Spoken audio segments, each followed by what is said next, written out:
Hello friend, this is Shivani Chauhan. Welcome to easy path education. आज हम करेंगे आईटेक फर्स्ट सेमेस्टर के इवोल्यूशन ऑफ इंडियन एजुकेशन की यूनिट 2। तो यूनिट 2 आज हम कंप्लीट करेंगे, जिसमें हम finance and management of Jain educational institutions को कवर करेंगे। आज हम इस टॉपिक को समझेंगे बिल्कुल आसान भाषा में, तो बने रहिएगा एंड तक और समझिएगा कि क्या फाइनेंस सिस्टम था और कैसे मैनेजमेंट टेक्निक्स थी किस टाइम में एजुकेशनल इंस्टीट्यूशंस में और ऑफ द जैनिज्म। ठीक है, जैन पीरियड में कैसे फाइनेंस होता था और कैसे मैनेजमेंट होता था। सो स्टार्ट करते हैं इंट्रोडक्शन से। Jain educational institution historically and in modern times have been manage efficiently with strong financial backing from the Jain community. तो अगर हम जैन एजुकेशन इंस्टीट्यूशन की बात करें, अगर पिछले पुरानी मतलब जो हिस्टोरिकल है उसकी बात करें ऐतिहासिक रूप में, या फिर मॉडर्न टाइम में आधुनिक समय की बात करें, तो दोनों ही टाइम में एफिशिएंटली मैनेज होता था उनका फाइनेंसिंग। जो फाइनेंसिंग जो था उनका बहुत ज़्यादा स्ट्रॉन्ग था फ्रॉम द जैन कम्युनिटी। तो जैन कम्युनिटी से जो लोग आते थे वो सब उनको बहुत ज़्यादा सपोर्ट करते थे। The system is based on self sustaining model. तो ये जो सिस्टम था वो स्वनिर्भर मॉडल पे डिपेंड था। इट मीन्स कि खुद करके खाना, खुद करके अपने फाइनेंस को लेकर आना, डोनेशंस के थ्रू और एंड कम्युनिटी ड्राइवन गवर्नेंस के थ्रू। कि कम्युनिटी में जो लोग अमीर होते थे, जो राजा होते थे, वो हेल्प कर देते थे किसकी, जैन इंस्टीट्यूशंस की। Ensuring that education remain accessible and aligned with the Jain values. ये सोचकर कि जो एजुकेशन है वो जैन वैल्यूज के पथ पथ पर ही चले, है ना, और सभी को जैन एजुकेशन मिल पाए। ये उनका मेन एम था। सो स्टार्ट करते हैं सोर्सेज से। सोर्सेज ऑफ फाइनेंस कौन कौन से थे जैन एजुकेशन सिस्टम में। तो सबसे पहले हम बात करेंगे डोनेशंस, दैट इज दान। दान फ्रॉम जैन कम्युनिटी। तो जैन कम्युनिटी होती थी जो जैन धर्म को जो फॉलो करते हैं, वो क्या करते थे, डोनेशंस प्रोवाइड करते थे। Endowment from wealthy patron. It means की धनाढ़ संरक्षणों की से अनुदान। ठीक है, हमें उन्हें अनुदान मिलता था उस टाइम पे। तो रिच जो जैन मर्चेंट होते थे, जो व्यापारी होते थे या फिर बिजनेसमैन होते थे, वो क्या करते थे, जैन इंस्टीट्यूशन को फंड करते थे, मोनेस्ट्रीज को फंड करते थे, रुपए देते थे, और यूनिवर्सिटीज को रुपए देते थे। After that temple fund. तो टेम्पल से भी फंड मिलता था, मतलब भंडार भंडार जो उनके होते थे ना, उन चीज़ों पे से। So Jain temple manage large fund collected from the devotees. जो उनके भक्त होते थे उन तीर्थंकर्स के, तो वो क्या करते थे, डोनेशंस देते थे। तो उस फंड से वो जो भी एजुकेशन है उसको चलाते थे, है ना। तो portion of which is allocated to education activities की, कुछ जो उसका पोर्शन होता था वो एजुकेशन एक्टिविटीज में लगा दिया जाता था। फिर है गुरु दक्षिणा। जैसे हमने बुद्धिज्म पीरियड में देखा और वैदिक काल में देखा कि गुरु दक्षिणा is a best and main source, जिसको माना गया है कि जब बच्चे पढ़ लेते थे तो वो क्या करते थे, गुरु दक्षिणा उनको देते थे, है ना, किसको, गुरुओं को। तो जो उस इंस्टीट्यूशन से पढ़ते थे, गुरु को उनको एक तरह से कंट्रीब्यूशन देते थे स्टूडेंट्स को, सॉरी गुरुज को, their families to teacher and institutions. तो अपनी किसको देते थे, टीचर्स को देते थे और उन इंस्टीट्यूशंस को देते थे जिसमें वो पढ़े हैं, है ना, ताकि वो क्या हो सके, और भी ज़्यादा बढ़ सके। After that is trade and business contribution.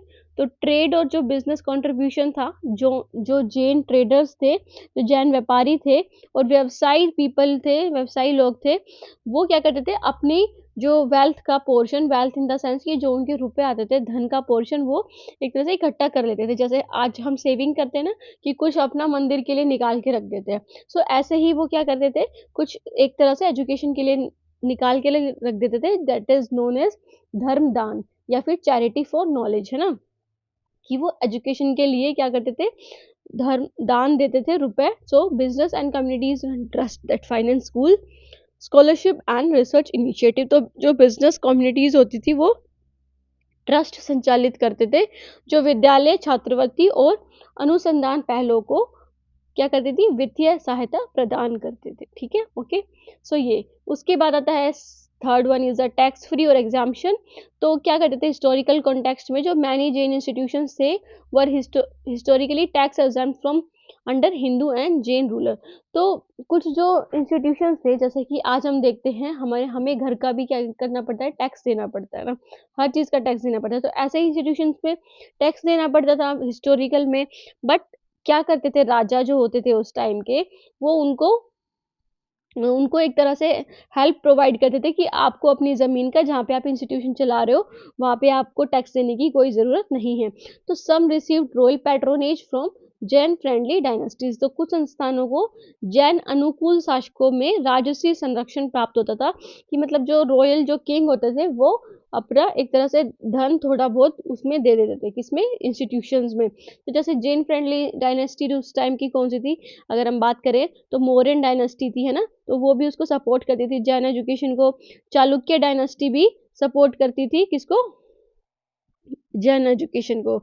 After that महा मेघवधान, ठीक है, महामेघवधन जो है वो भी क्या करती थी, इसको सपोर्ट करती थी। ओके, तो ये कुछ ऐसी डायनेस्टीज थी जो सपोर्ट करती थी जैन एजुकेशन को। After that is the fourth one is monastic and community support.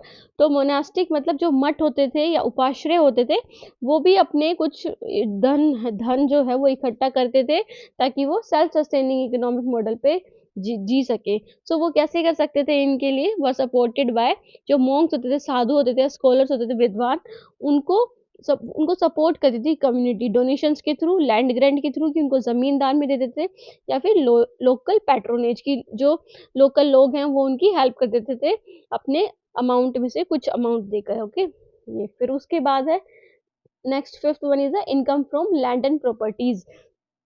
तो क्या करते थे पहले के टाइम में जैन इंस्टीट्यूशंस, की अपने लिए कुछ ज़मीन लीज पे ले लेते थे, एक तरह से रेंट पे ले लेते थे, फिर उसमें से जो खेती करते थे, है ना, जो पढ़ाई करते थे और खेती करते थे, तो उसका जो धन आता था उनके पास, उसको वो इंस्टीट्यूशंस में लगा देते थे, है ना। सो वर ग्रांटेड और एक्वायर्ड लैंड, की या तो वो ग्रांट में मिल जाती थी उन्हें, या फिर वो एक्वायर कर लेते थे लैंड को, मतलब उन्हें दे देते थे। तो लीज पे भी हो सकता है, या फिर वो उस उसको ना फार्मिंग में यूज करते थे, है ना, to generate income. So rent from commercial properties own by trust contribute to educational funding. तो जो कमर्शियल प्रॉपर्टीज होती थी, जैसे दुकानें हो गई, है ना, या फिर कोई और चीज हो गई, जैसे इंडस्ट्री हो गई, उन सब से जो रेंट आता है वो एजुकेशन फंडिंग में लगा देते हैं। तो ऐसे करके जैन जो इंस्टीट्यूशंस हैं उनको क्या करते हैं, ये अपन उनका जो अमाउंट होता है वो एजुकेशनल फंडिंग में लगा देते हैं। After that is the next is the sixth one is the modern day revenue stream. तो मॉडर्न डे रेवेन्यू स्ट्रीम्स कौन कौन सी हैं, अभी जो आधुनिक काल में राजस्व स्रोत, मतलब रेवेन्यू जो इनकम होती है उसका सोर्स क्या है, सबसे पहले tuition fees and endowments. It means कि ट्यूशन फी और अनुदान, है ना। So may modern Jain institutions charges fee but often subsidise cost for deserving students. कि जो अब जो इंस्टीट्यूशंस है ना, नए इंस्टीट्यूशन ओपन हुए हैं, वो फीस तो चार्ज करते हैं, बट जो स्टूडेंट डिजर्विंग होते हैं, जिनको बहुत अच्छे से, इट मीन्स कि जो मेधावी छात्र होते हैं ना, उनको वो क्या कर देते थे, या फिर ज़रूरतमंद छात्र जो होते थे उनको वो स्कॉलरशिप के रूप में कम रुपए में एडमिशन दे देते थे। ओके, फिर है CSR, corporate social responsibility fund. तो ये क्या होता है, Jain own businesses contribute as a part of social responsibility. तो जो जैन धर्म को जो लोग फॉलो करते हैं, वो क्या करते हैं, जो बिजनेस चलाते हैं, तो अपनी सोशल रिस्पॉन्सिबिलिटी निभाने के लिए वो अपना कुछ जो पार्ट होता है वो कंट्रीब्यूट कर देते हैं इंस्टीट्यूशंस को, है ना, तो एक तरह से डोनेट कर देते हैं। उसके बाद है गवर्नमेंट ग्रांट भी होता है। तो some Jain institution receive government aid, though most prefer self funding. की कुछ ऐसे इंस्टीट्यूशंस भी हैं जिनको गवर्नमेंट एड भी मिलती है, गवर्नमेंट से भी सहायता मिलती है, but most of the institutions are क्या है, सेल्फ फंडिंग है, कि खुद ही वो अपना काम चलाते हैं। ओके, स्वनिधि प्रणाली, जैसा जैन एजुकेशन सिस्टम, जैसे जैन फिलोसफी उन्हें सिखाती है। ओके, तो ये थे कुछ सोर्सेज ऑफ फाइनेंस जिसके बारे में हमने बात की। अब हम बात करेंगे management of Jain educational institution, मतलब जैन शिक्षण संस्थानों का प्रबंधन। तो प्रबंधन कैसे होता था, कैसे एक्टिविटीज मैनेज करते थे, कैसे पढ़ाई मैनेज होती थी, है ना। तो ये सारी चीजें कैसे होती थी, सबसे पहले तो गवर्निंग बॉडीज होती थी। गवर्निंग बॉडीज मतलब जो शासी निकाय, इट मीन्स की जो उन पे रूल करता था, है ना। So Jain education institutions are typically manage by trust such as, तो जो ट्रस्ट होते हैं उनके द्वारा चलाए जाते थे, जैसे कि श्री जैन शिक्षण संघ, है ना, श्री जैन शिक्षण संघ, या फिर Veeryatan Veerayatan trust, and then Jain international educational institution. तो ये कुछ बॉडीज थी जो क्या करती थी, जैन वैल्यूज पे चलती थी, उनको फॉलो करती थी, और एथिकल एडमिनिस्ट्रेशन मतलब एक तरह से मोरल, नैतिक जो मोरल आधारों पे चलती थी, है ना। एडमिनिस्ट्रेशन भी उसी बेस पे करती थी जो जैन फिलोसफी सिखाती है। ओके।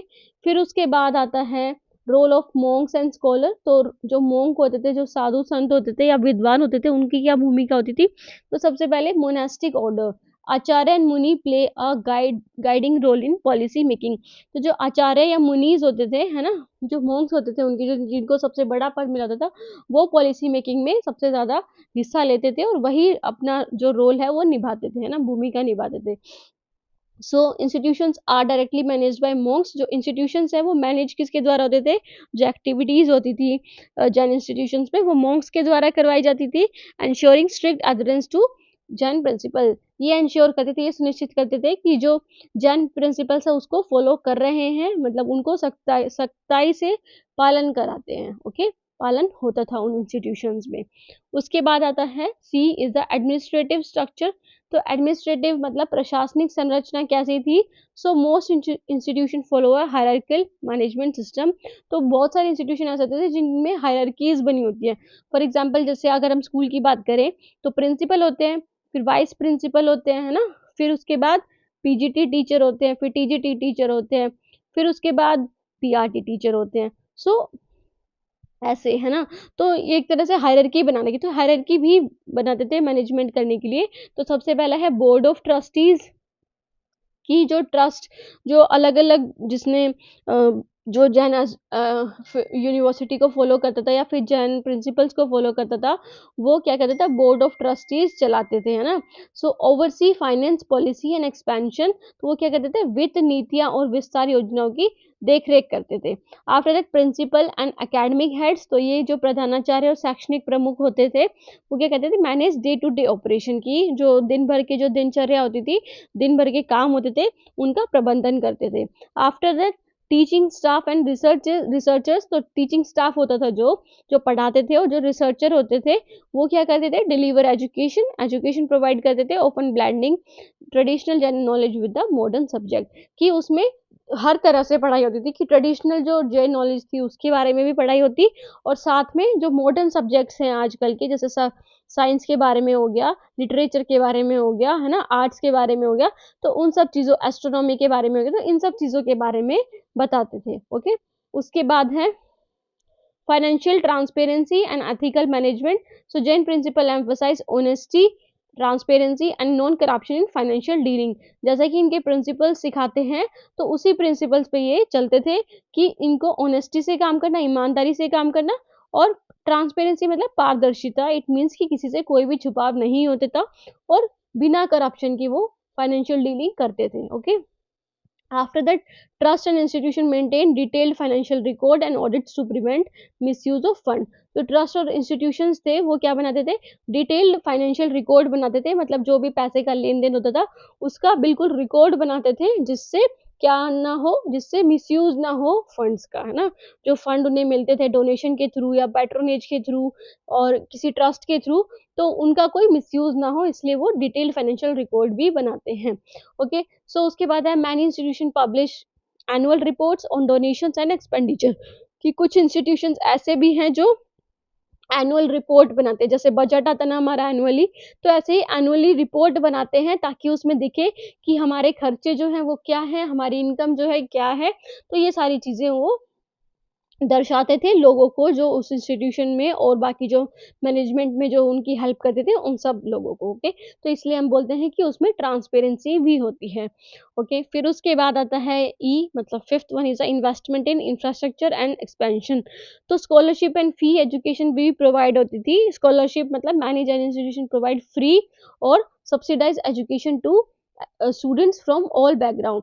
तो कुछ जैन इंस्टीट्यूशन ऐसे थे जो फ्री एजुकेशन भी प्रोवाइड करते थे, और कुछ ऐसे थे जो जैसे जो वंचित वर्ग से आते हैं, जो गरीब हैं, या फिर जो बहुत अच्छे मेधावी छात्र हैं, उनको स्कॉलरशिप भी प्रोवाइड करते थे, या फिर उनकी जो फीस है उसमें भी छूट दे देते थे, है ना, सब्सिडी देते थे एक तरह से। After that technological advancement. तो modern Jain institution are adopting digital learning platform. कि जो मॉडर्न जैन इंस्टीट्यूशंस हैं, जैसे बैंगलोर में है जैन इंस्टीट्यूट, तो वो क्या अडॉप्ट कर रहे हैं, वो क्या अपना रहे हैं? डिजिटल लर्निंग प्लेटफॉर्म्स को भी अपना रहे हैं। नए नए रिसर्च एंड सेंटर्स ओपन करें, जिससे वो जैन फिलोसफी के बारे में लोगों को और बता सके, एंड ग्लोबल कोलैबोरेशन, और ग्लोबली भी मतलब वैश्विक सहयोग को भी अपना रहे हैं। ठीक है। तो ये उसके बाद आता है, तो ये जो थे मैनेजमेंट हो गया, और हमने फाइनेंस का भी पढ़ लिया। तो कुछ एग्जाम्पल्स हैं जो मॉडर्न जैन एजुकेशन इंस्टीट्यूशंस के हैं, जैसे कि पार्श्वनाथ विद्यापीठ वाराणसी, जैसे कि ये है, ये क्या है, पार्श्वनाथ विद्यापीठ है, जहाँ पे पढ़ाई होती है, जहाँ पे फिलोसफी और रिसर्च पे फोकस करते हैं, है ना। तो उनकी फिलोसफी पे और उनके रिसर्च काम पे, जो शोध कार्य जो काम होते हैं उन पे एक तरह से क्या करते हैं, ये फॉलो करते हैं, फोकस करते हैं।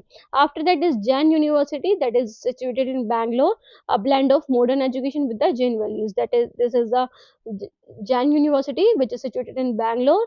सो इसमें क्या होता है, मॉडर्न एजुकेशन के साथ साथ जैन वैल्यूज भी सिखाई जाती हैं, एथिकल स्पिरिचुअल वैल्यूज भी सिखाई जाती हैं, और जैन के प्रिंसिपल्स भी सिखाए जाते हैं, बताए जाते हैं।